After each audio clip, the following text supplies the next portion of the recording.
Sementara itu, pihak Bomba Perak percaya sepanjang tempoh 14 hari, Jaslinda gagal menemui jalan keluar dari laluan dikenali sebagai trek Transberatih yang juga laluan baru pendakian yang ekstrim. Bangsa akhirnya berjaya keluar selepas dipercayai menyusuri laluan anak sungai sebelum bertemu seorang pemancing yang membantunya menuju ke penempatan orang asli di Kampung Lubuk Gaharu, Pos Musuh.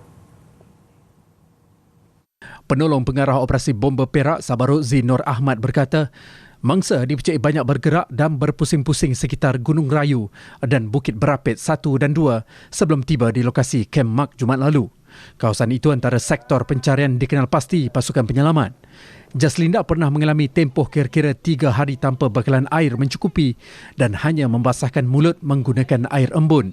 Dia juga pernah terjatuh ke dalam jurang dianggar setinggi kira-kira 5 meter menyebabkan Jaslinda tersasar daripada laluan asal pendakian.